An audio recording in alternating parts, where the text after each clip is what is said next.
السلام علیکم ویورز۔ زندگی آزمائشوں کا سمندر ہے۔ کسی سے لے کر آزمایا جاتا ہے تو کسی کو بے تحاشا دے کر آزمایا جاتا ہے۔ بس کہیں صبر کی اور کہیں شکر کی آزمائش ہے۔ فاصلہ تمہارا اللہ سے ہے، اللہ کا تم سے نہیں۔ جسے تم میلوں کی دوری سمجھ رہے ہو وہ تو بس تمہاری ایک پکار کی بات ہے، جو آواز دیوار کے اس پار نہیں جا سکتی، وہ اسے 7 آسمانوں کے اس پار سن لیتا ہے۔ تو پھر کیا ہے ایسا جو تمہیں اب بھی اس سے مانگنے سے روکے ہوئے ہے؟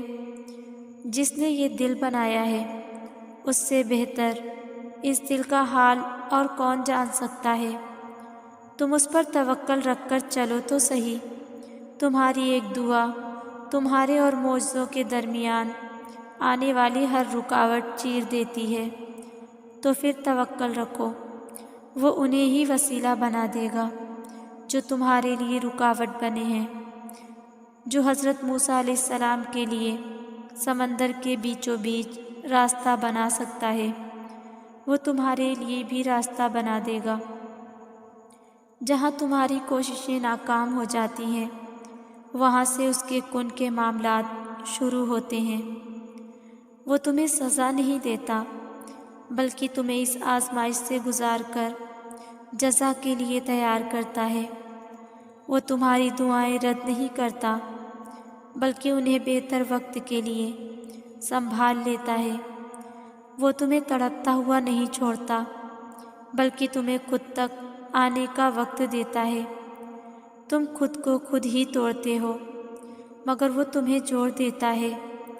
تمہیں نہیں پتہ کہ تمہارے منصوبوں کی ناکامی کے بعد اللہ کے پاس تمہارے لیے کیا کچھ ہے۔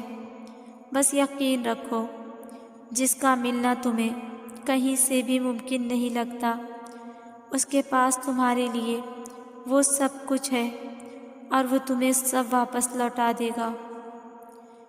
کیا ہوتے ہیں معجزے؟ جو ناممکن کو ممکن بنا دیتے ہیں، وہ ہوتے ہیں معجزے۔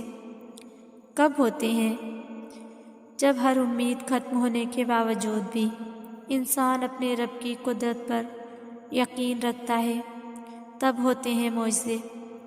کن کے لیے ہوتے ہیں معجزے، تمہارے لیے ہوتے ہیں معجزے، ہم سب کے لیے ہوتے ہیں معجزے۔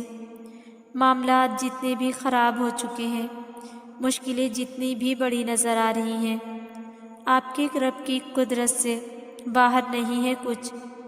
جب پیاس کی شدت عروج پر تھی تب ہی زمزم کا معجزہ ہوا تھا۔ تکلیف کا بڑھنا اس بات کی دلیل ہے کہ آسانی اور سکون بہت قریب ہے۔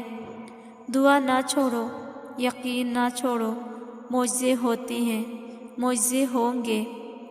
اللہ کو منانے کے لیے الفاظ کی بھی ضرورت نہیں پڑتی۔ قربان جاؤں، اس کی محبت کا انداز کتنا سادہ ہے۔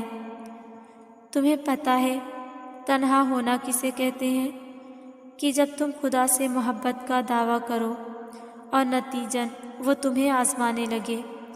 شدید ترین تنہائی کا عالم ہوتا ہے، صرف گمانوں کے سہارے پر بہتے چلے جانا اور پھر وفا پر قائم رہنا، اپنے دل کو خیالات کو بدگمانی کی پراگندگی سے بچانا، اپنے دعوے کو سچ ثابت کرنا اور پھر محبوب کی جدائی سہنا۔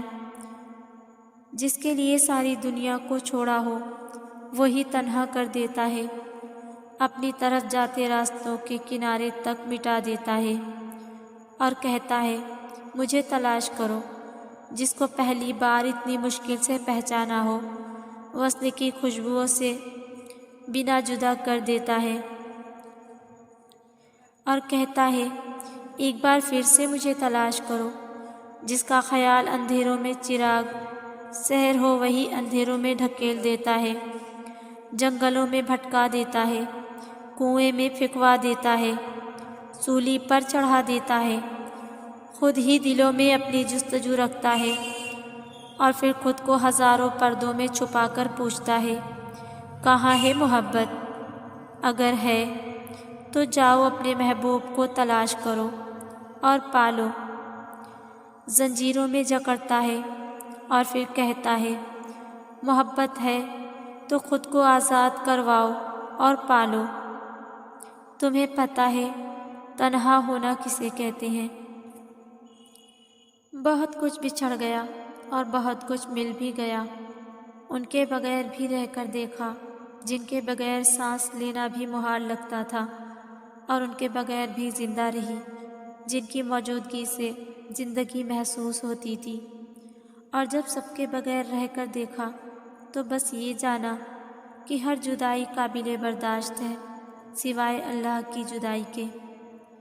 یقین رکھو اس اللہ پر جو اس کائنات کا مالک ہے، جس نے تمہارا نصیب لکھا ہے وہ اسے بدل بھی سکتا ہے۔ دعاؤں کے جواب بے شک فوراً نہ ملے، مگر توکل رکھو کہ دعاؤں کے جواب ضرور ملیں گے۔ جواب نہ ملنے پہ مایوس کیوں ہو جاتے ہو؟ کیا تمہارا ایمان اتنا بھی مضبوط نہیں کہ تم صبر کر سکو، اپنی دعاؤں پہ کامل یقین رکھ سکو؟ عنقریب اللہ کی مدد قریب ہے، جب تمہاری دعاؤں کا رخ ان کی طرف موڑ دیا جائے گا۔ کہتے ہیں نا، ہر تاریک رات کے بعد ایک اجلا دن آتا ہے، تو یہ کیسے ممکن نہیں دو جہانوں کا رب آپ کے لیے ایک چمکدار دن نہ لائے۔ بندے کی آزمائش اس کے دین کے حساب سے ہوتی ہے۔ اگر وہ اپنے دین میں پختہ اور مضبوط ہو تو اس کی آزمائش بھی زیادہ ہوتی ہے، اور اگر اس کا ایمان کمزور ہو تو اس کی آزمائش اسی حساب سے کم ہوتی ہے۔ بندے پر مسلسل آزمائشیں آتی رہتی ہیں، حتیٰ کہ وہ اسے ایسا پاک کر دیتی ہیں کہ وہ زمین پر چل پھر رہا ہوتا ہے اور اس کے ذمے کوئی گناہ نہیں ہوتا۔ اس وقت آپ جتنی بھی تکلیف میں ہو، یہ صرف آزمائش ہے۔ آپ کا رب آپ کو آزما رہا ہے کہ میرا محبوب بندہ اس آزمائش کے وقت میں بھی میرا شکر ادا کرتا ہے یا پھر گلہ کرنے لگتا ہے کہ مجھے ہی کیوں ڈالا گیا اس مشکل میں۔ تو سنو، آپ کو بس بھروسہ رکھنا ہے اپنے رب پر، جس نے آپ کو اس مشکل، اس تکلیف میں ڈالا ہے، وہی آپ کو اس سے نکال بھی لائے گا۔ ابھی جو ہو رہا ہے وہی آپ کے حق میں بہترین ہے۔ اس کی رضا میں راضی رہیں، ہر حال میں اس کا شکر ادا کریں، اور پھر ہر مشکل کے ساتھ آسانی ہے، یہ آپ کے رب نے کہہ دیا ہے، اور جو وہ کہہ دے وہ ضرور ہوتا ہے۔